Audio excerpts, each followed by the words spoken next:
everyone, I'm sitting in beautiful Lake Macquarie, the traditional lands of the Awabakal people. This is my video reflection on my oral presentation for engaging in the humanities. I chose to select topic 8, discuss and analyse a work of art, design or advertising which illustrates the essential characteristics of modernism or postmodernism. I chose this for my presentation because I don't know a great deal about art and I wanted to focus on something a little less heavy after choosing to focus on the media coverage surrounding the death in custody of an Aboriginal man on Palm Island for my assignment 1 or 2 and also assignment 4. I chose to focus on the work of Pollock, especially his work Blue Poles, because I look at a lot of Pollock's work every day. I've actually got his piece entitled Number One just sitting around the corner here. I'd show you, but I've got lights and cords and stuff set up, so it's too much of a hassle. I chose it because I look at it every day. I'm pretty lazy, I suppose, and that was the nearest port of call of what I thought I could focus on to discuss postmodernism or modernism. I chose to contrast the work of Pollock with Warhol because I remember that's what you do when you discuss an artist from Year 12 in art class. When you choose an artist, you discuss someone else's work to contrast it with. And I basically chose Andy Warhol because he was like, pre-postmodernist, and he's really the only artist I have a personal interest in.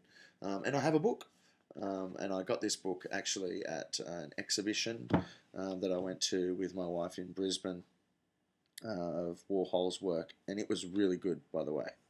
Now, as for the feedback I received, I should say that I have skills in public speaking through my profession. I've worked on radio, and for the last, 5 or 6 years, I've been playing piano. So usually I'm the only guy with a mic when the client or a publican or whatever wants to make an announcement. So I've got very good at informally being formal, if that, for want of a better expression.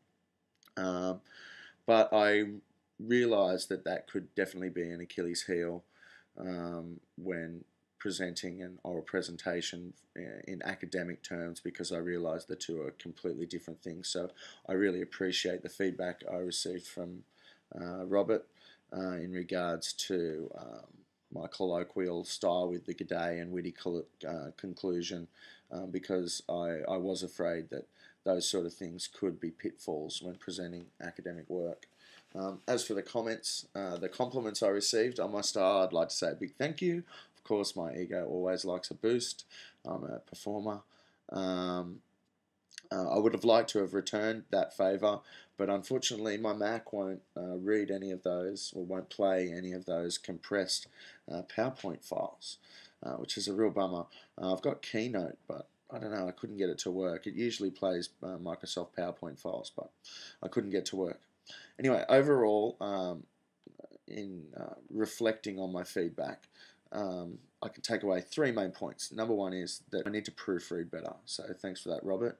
I also need to learn the times to be formal and informal. Obviously it works, but obviously there's correct times to use that informality and that style of presentation.